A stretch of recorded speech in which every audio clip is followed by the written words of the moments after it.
Doctor Manish Kumar Singh. मेरा ये संस्थान जो है श्री बालाजी फिजियोथेरेपी क्लिनिक 2015 से इस क्षेत्र में हम लोग काम कर रहे हैं और ये संस्थान मेरा सगुना मोड़ हाईटेक इमरजेंसी हॉस्पिटल के जस्ट बगल में है और हम लोग स्वास्थ्य के क्षेत्र में हड्डी और नस से संबंधित जितनी भी बीमारी हैं उसमें हम लोग सेवा दे रहे हैं। यहाँ पे आते हैं पेशेंट? नहीं, बहुत सारे बच्चे भी आते हैं जो न्यूरोलॉजिकल कंडीशन जो है, हेमीप्लीजिया है, क्वाड्रिप्लीजिया है, फेशियल पैल्सी का भी आप पेशेंट देखे होंगे अपने अथी में, और उसके बाद बच्चे भी जो हैं वो जो सीपी चाइल्ड हैं वो भी आते हैं, है ना। जीडियाट्रिक्स जिसको कि है जो चलना फिरना बंद हो जाता है, मूवमेंट कम हो जाता है बूढ़ों में, ओल्ड एज में, पार्किंसन वगैरह में हाथ उत कपने लगता है, मूवमेंट आपका सही नहीं होता, वो भी कंडीशन यहाँ। तो सर कुछ चार्जेस वगैरह भी कुछ जानना चाहेंगे पेशेंट्स वगैरह या जो लोग यहाँ पे आना चाहें तो क्या कुछ? स्वास्थ्य से बड़ा कोई धन नहीं है। अगर ये होता है कि एक मिथ है आदमी में कि फिजियोथेरेपी या कारियोप्रैक्टिक का जो चार्जेज है बहुत ज़्यादा है, तो आप समझिए कि 200 रुपया, 300 रुपया या 400 रुपया जो है आदमी ऐसे ही खाने पीने में या कपड़ा खरीदने में व्यय कर देते हैं। अगर महीने में या सप्ताह में 1-2 सेशन अगर थेरेपी का लेते हैं तो काफ़ी उनको आराम मिलेगा और अच्छा फील होगा। इसके लिए कोई पेशेंट आना चाहे तो सर कब कैसे हैं? हमारे यहाँ सप्ताह भर ये ट्रीटमेंट चलता है, सुबह 9 बजे से लेकर के 1 बजे तक दिन में, और शाम में 4 बजे से लेकर के 8 बजे तक।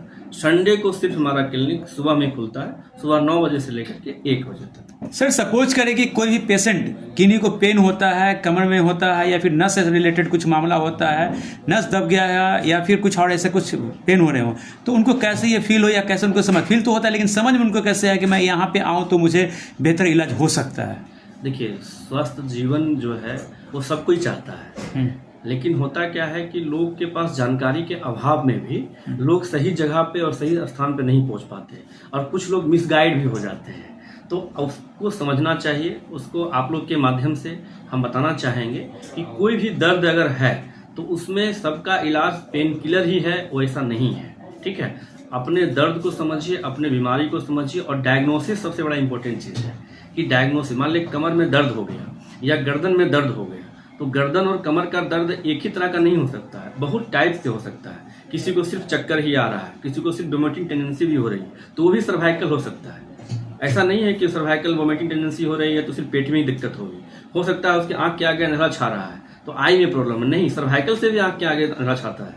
तो इस चीज़ को समझना है, इस चीज़ को डायग्नोसिस करना है। तो वो डायग्नोसिस कौन करेगा? वो डॉक्टर्स करेंगे, वो बताएंगे, समझाएंगे। हमारे जैसे फिजियोथेरेपिस्ट जो है आपके आस पड़ोस में, वो बताएंगे कि ये सर्वाइकल पेन है, ये सिम्टम्स है, ये फिजियोथेरेपी से ठीक हो सकता है। और दूसरी बात ये है कि इसमें एक्सरे MRI करा करके भी आप डायग्नोसिस करवा सकते हैं, और बिना एक्सरे MRI करा करके भी डायग्नोसिस हम लोग करते हैं। ऐसा नहीं है कि आप पैथोलॉजिकल ब्लड टेस्ट हुआ या आपका MRI या रेडियोलॉजिकल एग्जामिनेशन हुआ तभी ये रूल आउट होगा, ऐसा नहीं। वो एक माध्यम है, ऐसा नहीं है। लेकिन अगर फिजियोथेरेपिस्ट के पास आते हैं तो कुछ स्पेशल टेस्ट हम लोग हाथों के द्वारा, कुछ स्पेशल टेस्ट मसल्स का पावर जो स्पेस रिड्यूस कर गया है, तो टिंगलिंग सेंसेशन वगैरह जो हाथों में आती है, ठीक है ना। किसी को भारीपन लगता है, किसी को लगातार अगर सो गए तो रात में उठे तो लगता है कि हाथ ही नहीं है, पूरा भारी भारी लगा हुआ है, फिर उसको धीरे धीरे सहलाए घुमाए तो फिर जाकर के वो ठीक होता है और काम करने लायक बनता है। खास करके महिलाओं में तो और ज़्यादा हो गया है।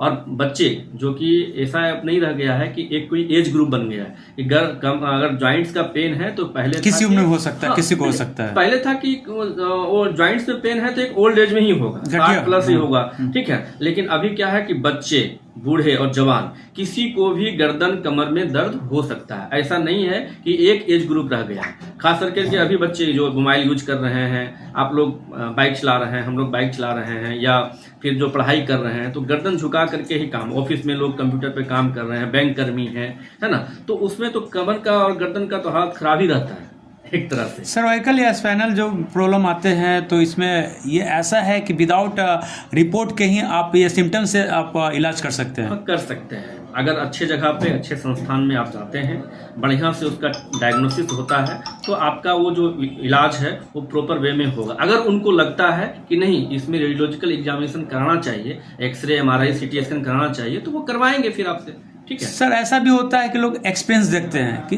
डॉक्टर साहब ठीक है, पढ़े लिखे पढ़ के आए हैं, उनका एक्सपीरियंस कितने साल हो गया? सर तो आपका एक्सपीरियंस जो है लोग जानना चाहेंगे चैनल के माध्यम से, आपका एक्सपीरियंस कितने साल हो गया? सर हमने 2009 में ये फिजियोथेरेपी कोर्स किया था और हम 2015 से इस क्षेत्र में प्रैक्टिस कर रहे हैं।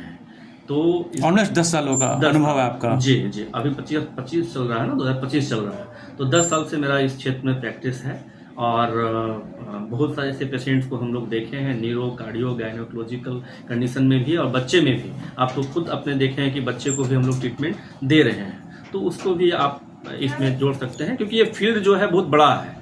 इसमें पीडियाट्रिक से लेकर के जीडियाट्रिक से लेकर के हर एक क्षेत्र में काम कर सकते हैं। 6 फील्ड इसमें है, जिसमें कि हम लोग पीजी करते हैं।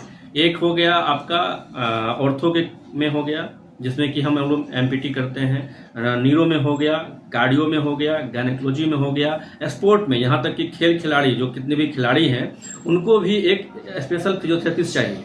अगर ग्राउंड में क्रिकेट हो रहा है, आप लोग देख रहे होंगे, तो तुरंत इंजरी हुआ, तुरंत में वहाँ पे फिजियो पहुँचता है और इमीडिएट उसको खेलने के लायक बना देता है, क्योंकि वहाँ तो परफॉर्म करना है। फिजियोथेरेपी का ये बात है कि जैसे दर्द को समझना पड़ेगा, किस तरह का दर्द है। मान ले कंटिन्यू सिटिंग कर रहे हैं और रेफरल पेन वो जा रहा है किसी पैर में, राइट में भी हो सकता है, लेफ्ट में भी हो सकता है, तो उसको इग्नोर नहीं करना है।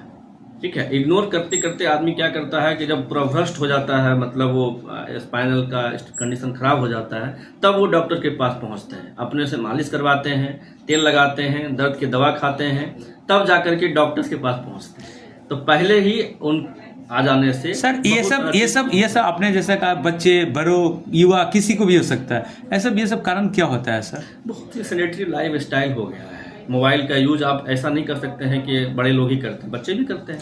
तो ऐसा नहीं है, ऑफिस में जॉब कर रहे हैं, कंटिन्यू सिटिंग कर रहे हैं, लगातार आप 8 घंटा बैठे हुए हैं, गलत पोस्चर में बैठना ही एक पोस्चर सबसे बड़ा कारण है। अभी 50% जो दर्द है वो पोस्चर के कारण हो रहा है। हमारे यहाँ जो भी पेशेंट आते हैं, लगभग उसमें से 50% जो पेन है सिर्फ पोस्चर की वजह से, ज्यादातर सर्वाइकल और स्पाइनल के। Thank you sir.